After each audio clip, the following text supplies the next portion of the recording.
So చాలామంది హీరోస్తో work చేశారు, చాలామంది డైరెక్షన్లో మీరు యాక్టింగ్ చేశారు కదా. ఇప్పటి వరకు మీరు చేసిన ది బెస్ట్ ఎక్స్పీరియన్స్ ఎవరితో ఉంది, ఏ హీరోతో ఉంది, ఏ డైరెక్టర్తో ఉంది? మ్యామ్ ఒక్కొక్క మూవీ ఒక్కొక్క జర్నీ, ఒక్కొక్క డిఫరెంట్ ఎక్స్పీరియన్స్. ఫస్ట్ మూవీ పెళ్లి చూపులు తరుణ్ భాస్కర్తో అదొక డిఫరెంట్ ఎక్స్పీరియన్స్. ఫలక్నుమా దాస్ విశ్వక్సేన్ అది కంప్లీట్ డిఫరెంట్. తర్వాత ఇప్పుడు రీసెంట్ గా బ్యాక్ టు బ్యాక్ హిట్స్ పడ్డాయి కదా, దసరా, సలార్, విమానం, పుష్ప2. సో ఇవన్నీ డిఫరెంట్ ఎక్స్పీరియన్స్. దసరాకు వచ్చేసరికి హీరో నాని గారితో చేయడం చాలా ఈజీ వర్క్, ఈజీ గోయింగ్. ఎంత ఈజీ అంటే ఏదో ఫ్రెండ్స్ కలిసి వర్క్ చేసుకున్నంత ఫీల్ ఉంటుంది. ఆయన సపోర్ట్ ఇస్తాడు. ఆయన మనం ఏదైనా డైలాగ్ చెప్పాం, వాటిది డైలాగ్స్ ఉంటాయి, మళ్ళీ యాడింగ్స్ అవుతాయి. ఏదైనా ఒక సందర్భం షేర్ చేసుకోండి నాని గారి గురించి. అంటే ఫ్రెండ్లీ మోడ్లో ఆర్టిస్టులతో అలా క్లోజ్గా మూవ్ అవ్వడం అనేది గ్రేట్ థింగ్ యాక్చువల్లీ. అందులో పర్టికులర్గా నాని గారు, నేను కీర్తి సురేష్ గారిని ఏడిపిస్తాను, వస్తావా అది అనేసి దసరాలో. డైలాగ్ కూడా వచ్చేసి, అరే రే రే రే ఏది ఇదేనా బయటికి వచ్చాడు చూస్తా అంటగా ముచ్చటేం కానట్టుంది. గరణిగాడు దండగే నా ఇంటికి గుద్దంతే ఏం పని చేత కాదు, ఇక అంతోనేమైంది అని స్టార్ట్ అవుద్ది. అది అనగానే నాన్నగారికి కోపం వచ్చేసి కొట్టడం స్టార్ట్ చేస్తారు. ఆ కొట్టే క్రమంలో ఎంత డూప్లికేట్ ఇవైనా సరే, థింగ్స్ అయినా సరే దెబ్బలు తగులుతాయి యూజువల్లీ. అలా తగిలే టైంలో ఏం దెబ్బ తగిలిందా, ఎక్కడ ఇంజూర్ అయ్యారా, ఎక్కడ కట్ అయిందా, అండ్ బేర్ ఫుట్తోని మేము దాదాపు 1 కిలోమీటర్ ఉరికాం, నేను నాన్నగారు. వారికి చెప్పుల్లో నాకు చెప్పుల్లో. అక్కడ చిన్న చిన్న చిప్స్ ఉన్నాయి, మన రోడ్డు వేసే చిప్స్ ఉంటాయి కదా, ఆ మెత్తటి ఇసుకలో అవి ఉన్నాయి ఆల్రెడీ. వెళ్తుంటే వారికి కూర్చుకున్నాయి, నాకు కూర్చుకున్నాయి. But he take care of me. అంటే ఎట్లా అంటే, వారికి చూడండి వారికి ఏమైనా కూర్చుకున్నాయేమో చూడండి అని చెప్పడం. ఏదన్నా నా పీప్ మీద కాలు పెట్టి తొక్కుతారండి, తొక్కి ఇలా లుంగి తీసేసి వేడిగా ఉన్న రాడ్ని కాల్చేది ఒకటి ఉంటుంది. అప్పుడు కూడా కాలు పెట్టేటప్పుడు కూడా 1-4 సార్లు అడిగారు, మీకు ఓకేనా, పర్లేదా, పెట్టొచ్చా, పెడితే బెటర్ ఉంటుంది, మీకు ఇబ్బంది ఏమైనా ఉందా. నెక్స్ట్ లెవెల్ అబ్బా ఆయన. వేరే ఆర్టిస్ట్ గురించి కేర్ తీసుకోవడంలో నార్మల్గా కన్వర్జేషన్స్ ఉంటే ఏం చెప్పకపోయేవారేమో, but when it is comes to the physical గొడవలు అవి ఉన్నప్పుడు మాత్రం ఆయన కూడా చాలా కష్టపడి వితౌట్ గాడ్ ఫాదర్ వచ్చారు ఇండస్ట్రీకి అనేది ఉంటుంది ఎప్పుడు ఉన్నారు. అది కనిపిస్తుందా తన బిహేవియర్లో? ఆ డౌన్ టు ఎర్త్ తను. నేను హీరో అనేది ఎప్పుడు నేను చూడలేదు. అంటే నేను 30 days వర్క్ చేశానండి. 30 daysలో 20 days వారిని చూసిందే నేను. ఆయన ఎప్పుడు ఆ బిహేవియర్ అయితే నాకు కనిపించలేదు. నేను అనే ఆమె అయితే లేదు వారికి. ది బెస్ట్ ఎక్స్పీరియన్స్ నాని గారితో అయితే ఇది obviously best experience for me. But ఇప్పుడు చాలామంది అంటే ఎన్నో హీరో క్యారెక్టర్ మూవీస్ వచ్చాయి, అద్భుతంగా యాక్టింగ్ చేసిన హీరోస్ ఉన్నారు. బట్ ఒక స్మగ్లర్, ఒక దొంగ, గన్నం చెక్కలు అమ్ముకునే ఒక దొంగకి నేషనల్ అవార్డు ఇవ్వడం ఏంటి అనే ట్రోలింగ్ కూడా బయట జరుగుతుంది. కొంతమంది కమెంట్స్ చేస్తున్నారు.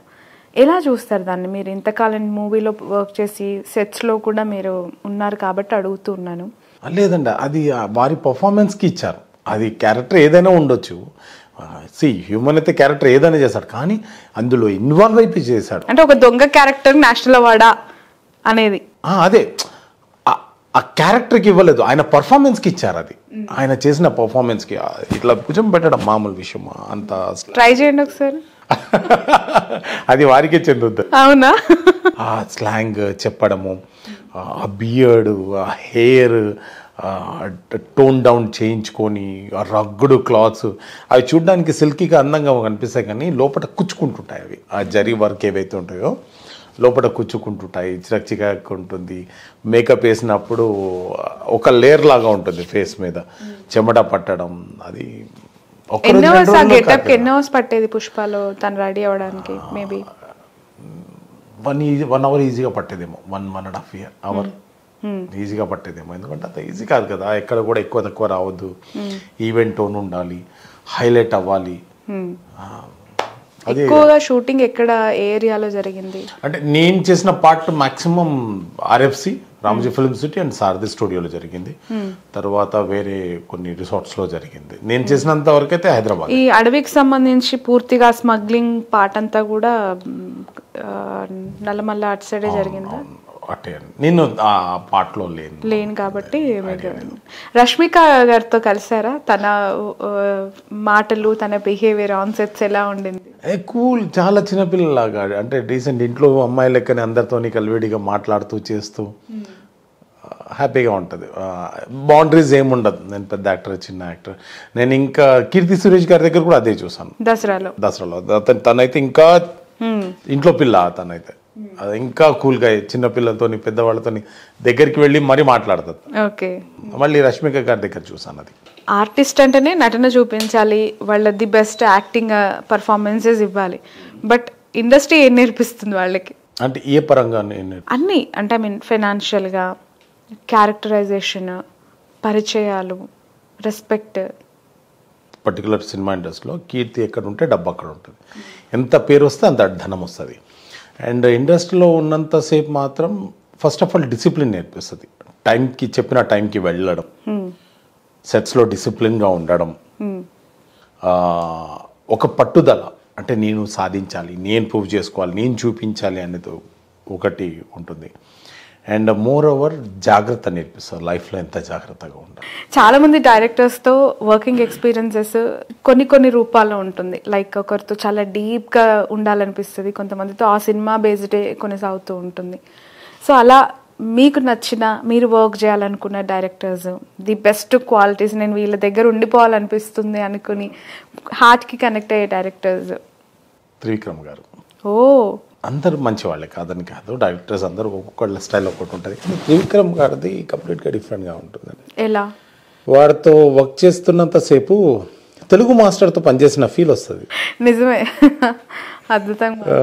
వాడితో చేసినంతసేపు ఎట్లా అంటే తెలుగు మాస్టర్, అంటే నేను చిన్నప్పటి నుంచి చదువుకున్న తెలుగు మాస్టర్స్ అందరూ కథలు చెప్తూ, కవిత్వాలు, పద్యాలు చెప్తూ, ఒక ఆహ్లాదకరంగా ఘట్టాలు చెప్తూ నవ్విస్తూ తీసుకెళ్తుంటారు. త్రివిక్రమ్ సార్ కూడా అంతే. మనం సెట్లో ఉన్నంతసేపు మనం సినిమా చేస్తున్న ఫీల్ ఉండదు. గురువు గారు ఏదో చెప్తున్నారు, మనం వినాలి అన్న ఫీల్. మరి యాక్టింగ్ చేస్తారో మర్చిపోతారు. అయ్యో, ఆయన చేయించుకుంటారు, మనం చేస్తాం అనేది అది ఒట్టి మాట. వారు చేయించుకుంటారు. మన పర్సనాలిటీని బట్టి డైలాగ్స్ ఇస్తారు. అక్కడికక్కడే సీన్ డైలాగ్స్ చేంజ్ చేస్తుంటారు. అండ్ అప్పటికప్పుడు ఇంప్రవైజ్ ఉంటుంది. ఒక భాగవతము, భారతము, రామాయణం నుంచి ఒక ఘట్టం చెప్తాడు, ఆ సీన్కి సంబంధించింది చెప్పేసి మనకు తెలియకుండానే ఆ సీన్లోకి తీసుకెళ్తారు ఆయన. ఓకే. తీసుకెళ్ళి మనతో చేయించుకుంటారు. చెయ్యడం మనం చేస్తామనేది ఉట్టి మాట. అది మీరు చెప్పారు కదా, కొంతమందితో చూస్తూ ఉండిపోవాలనిపిస్తుంది. ఒక చంటి పాప తల్లిని తండ్రిని చూసుకుంటూ ఉండిపోతారు కదా. త్రివిక్రమ్ గారు, గురువు గారు ఏదైనా చెప్తుంటే జస్ట్ మెస్మరైజ్ అయ్యి వింటూ ఉంటాం మనం. ఓకే, 20 minutes 30 minutes అయిందా, ఎవరన్నా వింటుంటే కూర్చో అని ఆఫర్ కూడా చేస్తారు. నేను ఇంత పెద్ద డైరెక్టర్ని, మీరు నిలబడి ఉండాలి, ఆ ఈగు ఏముండదు. ఒక తండ్రి లాంటి వాడు ఆయన. వారి దగ్గర పనిచేసే ఆర్టిస్టులందరినీ ఎంత ప్రేమగా, ఎంత ఆప్యాయంగా చూసుకుంటారో. వారు ఉన్న సెట్లో నేను 4 చేశాను. నేను ఇప్పటి వరకు ఎవరు కూడా ప్రొడక్షన్ వాళ్ళు కానివ్వండి, డైరెక్షన్ డిపార్ట్మెంట్ కానివ్వండి, చిరాకు పడరు ఎవరు.